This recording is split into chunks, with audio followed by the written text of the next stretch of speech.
अरे हम तुम्हारा डांस वांस नहीं देखते, समझी? फालतू बकवास मत करो, हम तो जानते भी नहीं थे तुमको। अपने आप को ज्यादा वीआईपी आदमी मत समझो। हमको नहीं पता था कि तुमको टिकट दिया जा रहा। हमको पता होता तो हम तुमको टिकट ही नहीं देते। और अब जब मिल गया टिकट तो अपना ये ओवर कॉन्फिडेंस कम करो और ये अपना नाटक बंद करो। जनता भाषण सुनने आता है, तुम्हारा डांस देखने नहीं आता है, जो डांस करके दिखा दी थी सबको अभी यहाँ पे। अब हम जैसा बोलेंगे वैसा ही करना तुम, क्योंकि तुम पॉलिटिक्स में नहीं आई हो, तुमको नहीं पता है राजनीति में क्या होता है। जैसा जैसा बोलेंगे वैसा वैसा करना, अपने मन से उछलना मत। अभी जो स्टेज में बकवास करी थी ना न्यूज वाला के सामने, वो कम बोलो। जो मन में आया था बकवास कर रही थी। हमको डर नहीं लगता है, नेता और इन्फ्लुएंसर एक जैसा होता है। ये सब पागलपंती बंद करो। सोशल मीडिया में पागलपंती करती हो वहाँ तक ठीक है, राजनीति में पागलपंती करोगी तो अंदर चली जाओगी, समझी? और जिंदगी बर्बाद हो जाएगा। यहाँ सही बात बोलने में भी उसमें से गलत बात निकाल लिया जाता है, समझी? अब एक काम करना, घर पे आ जाना, सिखा देंगे। अरे टकला नेताजी, एक तरफ आप कह रहे आप मेरे फॉलोअर नहीं है और दूसरी तरफ आप एक जवान लड़की को कह रहे हैं मेरे घर पे आ जाना, वो भी पहली मीटिंग में। क्या बात है? हमको तो पूरा कंफर्म हो गया, आप जरूर हमको पसंद करने लगे हैं, तभी हमको टिकट दिए। अब एक्टिंग कर ताकि कोई लोग देख न ले। घर पे आएंगे तो तब बताइएगा असल में क्या राज है जो हमको टिकट मिला है। लेकिन चिंता मत कीजिए, हम किसी को बताएंगे नहीं। मेरे सामने शर्माने वाली कोई बात नहीं है। अरे शर्म तुमको करना चाहिए, बस बकवास कर रही हो। तुम्हारे बाप का उम्र काम जब मैंने बकवास कर रही हो। कैसा पागल लोग है जो तुमको फॉलो करता है? कपड़ा पहनने का तमीज है? ये कोई कपड़ा है? वही तो टेलर को बोले थे थोड़ा और छोटा करना, गला कहीं का बड़ा दे दिया। छोटा करवाने जाएंगे अभी, जैसा आपको पसंद है वैसा ही पहनेंगे। अरे चुप कर तुम, हमारी लड़की घटिया औरत। हम औरत नहीं है, हम लड़की है, जवान लड़की है, हसीना हम। जब तुम जवान लड़की है, बदतमीज कहीं की। टगला पार्टी का नाम नहीं खराब करो। टगला पार्टी में सब अच्छा आदमी सब है, समझी? चौक तो बड़ा अच्छा मारे टगला नेताजी आप। अरे हम कब जग मांग रहे हैं, सीरियसली बोल रहे हैं। नहीं अभी आप बोले ना मेरा पार्टी में सब अच्छा है, नेता कभी अच्छा होता है। चलिए अब ये सब फालतू बात छोड़िए, घर पे आ जाएंगे, कोई बात नहीं। कब आना? रात में टाइम बता दीजिए। अरे रात में आने का जरूरत नहीं है। रात में क्या करने आओगी? दिन में आना 12 बजे। हाँ तो ठीक है, दिन में ही आ जाऊंगी 12 बजे। रात में शायद आप सोते होंगे। अरे रात में शायद क्या सोते होंगे, सब रात में ही सोता है। नहीं हम तो दिन में ही सोते हैं।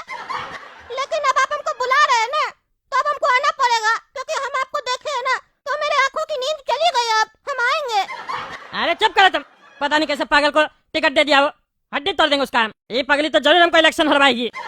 ललन जी जीतेगा यहाँ पे, हमको पता है। अब हमको पूरा ध्यान देना पड़ेगा। क्या पागल आदमी है तुम? है क्या पागल आदमी है? लंगूर जी को तुम काय टिकट दे दिया रे? काय दिया लंगूर जी को टिकट? अरे ललन जी, लंगूर जी जो है ना बहुत ही शरीफ आदमी है और साथ में बहुत ही ईमानदार आदमी है। स्कूल के टीचर हैं, बहुत इज्जत है उनका यहाँ पर, समझे आप? यहाँ की जितनी जनता है उनकी बहुत रिस्पेक्ट करती है। देखिएगा इस बार इलेक्शन में सीट आप ही को मिलेगा, लंगूर जी ही जीतेंगे यहाँ से। बुढ़बा कहीं का गधा आदमी। कौन बोला तुमको ईमानदार आदमी को टिकट देने के लिए? इलेक्शन ईमानदार लोग लड़ता है, हैं? हम ईमानदार दिखते हैं तुमको? गधा का बच्चा, चुनाव ईमानदार आदमी कब से लड़ने लग गया है? तुमको इतना भी नहीं पता? 1 साल से मेरे साथ काम कर रहा है गधा, तुमको समझ में नहीं आ रहा है? तुमको जेल जाना चाहिए था, क्रिमिनल लोग को ढूंढना चाहिए था, जो ज्यादा मर्डर किया, ज्यादा गंदा काम किया। जितना बड़ा क्रिमिनल उतना अच्छा कैंडिडेट होता है, उसको टिकट देना चाहिए था। जैसे रघु भाई है, रघु भाई का रिकॉर्ड नहीं सुना है? पिछले बार जो लड़की उठा लिया था और घर में सबको मार के चला गया था और जनता को बोला था 6 महीना में बाहर आ जाएंगे, जनता सब कांपता है, उसको टिकट देना चाहिए था। रे पागल। अरे ललन जी क्या बात कर रहे हैं? जब वो क्राइम किया था आप ही तो कहे थे कि उसको अंदर करवाओ, और आज कह रहे हैं कि टिकट उसको दो। अरे यही तो राजनीति है रे गधा, जब मौका मिले जनता को बेवकूफ बना। और जो आदमी अपना बात पे टिक के रह गया वो राजनीति क्या करेगा? घंटा। जितना अपने बात से मुकरोगे उतना अच्छा पॉलिटिशियन कहलाओगे तुम। और मुँह कहने के बाद शर्म भी नहीं आना चाहिए, प्राउड फील होना चाहिए। उससे टिकट वापस लो, बोलो उसको चुनाव नहीं लड़ेगा। रघु भाई को टिकट दो, मीटिंग करवाओ उससे, निकालो उसको जेल से। दबंग आदमी हूँ वहाँ का, जनता कुछ नहीं बोलेगा, जनता लोग बात करेगा आपस में खड़ा होके, बोलेगा दबंग आदमी है, उसको कौन हरा पाएगा, चलो उसी को वोट दे देते हैं। वो लोग देगा, उसको नेता बनाएगा क्रिमिनल को, तब जाके हम लोग को सीट मिलेगा। नहीं तो टगला पार्टी सीट बना लेगा। गधा कहीं का अक्ल नहीं है। टगला नेता जोर शोर से तैयारी कर रहा होगा, इस बार टगला का सरकार गिराना, हमको अपना सीट लाना। जाओ जाकर तैयारी करो, पास करेंगे इस बार चुनाव में टगला को हम। तुमको क्या लगता है कद्दूपुर में चुनाव किस लिए होता है? जनता का जिंदगी बदलने के लिए। अगर तुम ये सोचता है तो तुम बुड़बक है। चुनाव कभी भी जनता का जिंदगी बदलने के लिए नहीं होता कद्दूपुर में। चुनाव उनसे एक बार और गलती करवाने के लिए होता है कद्दूपुर में, समझा? खड़ा हम ही लोग होते हैं तो हम ही लोग को ना चुनेगा जी, बढ़िया लोग को थोड़ी ना। हम क्या क्या हम 10 क्लास भी पास नहीं है। स्कूल में मास्टर का कत्ल किए थे, हम मार दिए थे, 5 साल का सजा हुआ, अंदर जाके और बड़ा क्रिमिनल बन गए। बाहर आके टिकट मांगे बड़ा पार्टी से तो दे दिया। जो पार्टी उस टाइम पे बोलता था शिक्षा जरूरी है, लोग को सिखाता था सत्य पे चलना चाहिए, और वही पार्टी क्या किया, हमको टिकट दिया ना, और आज उस पार्टी का लीडर कौन है, हम हैं। ऐसे होता पॉलिटिक्स, समझा। जाओ जाके तैयारी करो और बताओ टकला नेता क्या कह रहा है, एक एक कदम पे नजर रखो उसका। ललन जी को बोल दो कि अगर वो चाहते हैं कि हम उनकी तरफ से लड़े तो 10 खोखा लगेगा। अरे रघु भाई 10 करोड़ तो बहुत ज्यादा है, बाकी लोग तो 2 करोड़ में रेडी हो गया है। अरे तो यार जो रेडी हो गया उसको जाकर टिकट दो। तुम्हारे पास हम चल कर आए हैं कि तुम आए हो मेरे पास चलकर, तो रेट मेरा होगा। मंजूर है तो बोलो, वरना दरवाजा तुम्हारे पीछे है, निकल जाओ यहाँ से।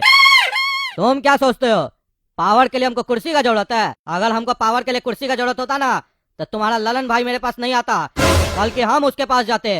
रघु भाई का नाम ही काफी है। अगर वो ललनवा 10 करोड़ रुपया देगा तो उसकी तरफ से इलेक्शन लड़ेंगे, वरना जिसको खड़ा करना खड़ा कर दो, पर जीतने हम नहीं देंगे किसी को। हाँ बोले, माना रघु। अरे ललन भैया मान तो गया है, पर 10 करोड़ का डिमांड कर रहा है, कह रहा है उससे नीचे में हम खड़ा नहीं होंगे। अरे तो यार दिक्कत क्या है, दे दो दे दो। अरे ललन भैया दे दो क्या, पेटी में लेके घूम थोड़ी ना रहे हैं। 10 करोड़ रुपया है, आपसे बिना पूछे कैसे दे दे? और मेरा मानिए तो ये पैसा बहुत ज्यादा है, इतना में तो 5 लोग को और खड़ा कर देंगे हम लोग। 5 लोग खड़ा करेंगे तो उसमें से कोई तो जीतेगा, क्योंकि वोट बढ़ जाएगा ना। एक बार सोच कर देखिए, ये रघु भाई अकेला क्या कर लेगा? तुमको पता भी है वो रघु कौन है? कौन है वो? जबान खींच लेगा तुम्हारा, बकवास कर रहा है। वो अकेला इस सब पे भारी है, 10 करोड़ दो उसको। अरे ललन भैया 10 करोड़ तो दे देंगे, पर चटनी जिला से मांगा है 2 करोड़ रुपया, उनको जो पैसा देना वो पैसा कहाँ से आएगा? अरे यार क्या घन चक्कर आदमी है, क्या काम करता है तुम, गधा कहीं का। तुम 10 करोड़ उसको दो, हम देखते हैं पैसा कहाँ से आएगा।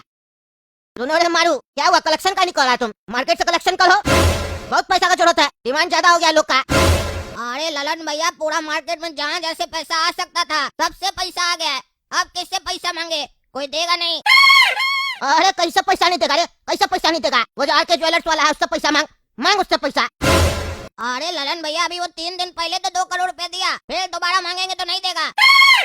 अरे कैसे नहीं देगा, उसका बाप का जमीन है, धंधा चला रहा है। बोलो उसको फोन करके, हम लोग का सरकार बनने जा रहा है। ललन भैया का सरकार में रह के काम करना है, धंधा करना है तो पैसा पहुँचाना पड़ेगा। जितना बार मांगेंगे उतना बार पहुँचाना पड़ेगा, और नहीं पहुँचाना है तो धंधा बंद करके यहाँ से चला जाए, नहीं तो गोली मार दिया जाएगा उसको। बढ़िया से समझा उसको, और 1 घंटा के अंदर पैसा मांगना, समझा? ये सब काम समझाना ना पड़े, अभी बहुत प्रेशर है। टगला को गिराना इस बार, टगला पार्टी जाएगा इस बार। हम पूरा जोर शोर से तैयारी में लगे हुए हैं, काम में मिस्टेक नहीं होना चाहिए। और वो जो स्कूल नहीं चलाता, स्कूल वाला को भी बांस करो, बहुत पैसा लेता है बच्चा लोग से, निकालो साले लोग से पैसा। प्रणाम धीरज भाई।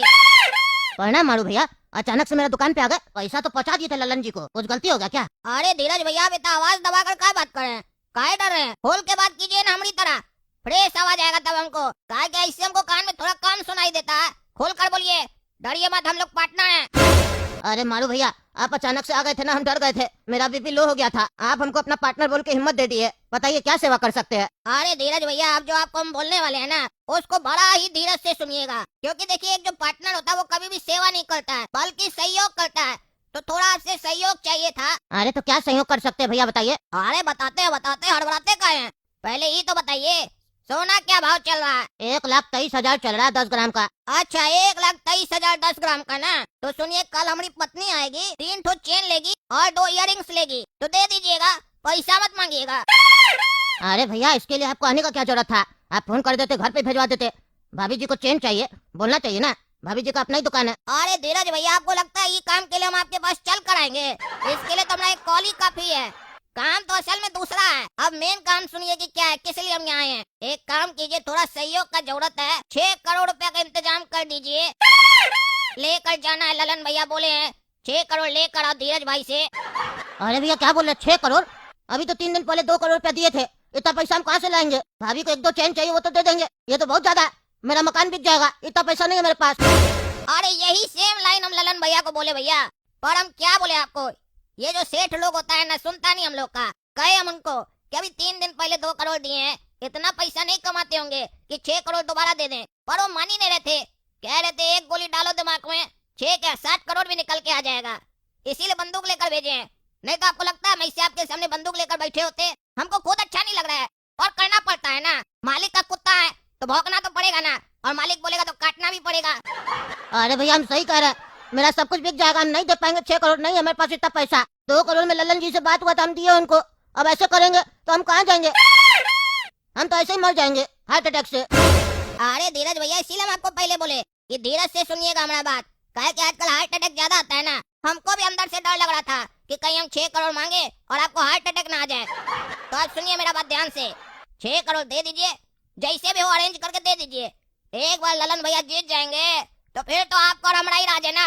पार्टनर जो है, एक साइन में 60 करोड़ रुपया ललन भैया खींच लेंगे, 30 करोड़ आपको भी मिलेगा। चिंता क्या करते हैं, कुछ ही दिन का तो बात है। अरे भैया हम नहीं अरेंज कर पाएंगे, हम सही से बोल रहे, कसम से बोल रहे। अबे धीरज, तुमसे आराम से बात करें तो क्या रे, हाँ क्या चढ़ी चढ़ गया क्या रे? हाँ तुमको पार्टनर बोल दिए तो तुम सर पर चढ़ के नाचेगा क्या रे? हाँ सर पर चढ़ के नाचेगा। 6 करोड़ पे 1 घंटा के अंदर जुगाड़ करो, वरना इस बंदूक में जितना गोली है ना सब उतार देंगे। 1 घंटा में आदमी आ जाएगा। 6 करोड़ पे अरेंज करके रखना, अगर जीना हो तो, वरना मारने के लिए तो हम लोग है ना। चल जाएगा गोली 1 घंटा में पूरा शोरूम में, समझे? अरे ये लोग तो बहुत परेशान कर रहा है हमको, कहता हमको मार देगा। 2 करोड़ रुपया दिए उसके बाद भी हमको टकला नेताजी के पास जाना पड़ेगा, वही हमको बचा सकते हैं। ये ललन जी का बहुत नाटक बढ़ गया है। एक तो जबरदस्ती वसूली करता है, दुकान मेरा चल रहा है, मेहनत कर रहा है, इस लोग से थोड़ी ना मांग रहे। क्या सरकार है समझ में नहीं आता। ये नेता लोग का दुश्मनी भी बेकार है, दोस्ती भी बेकार है। सही बोलते थे बाबूजी, जाएंगे टकला नेताजी के पास, उनसे ही मदद मांगना पड़ेगा।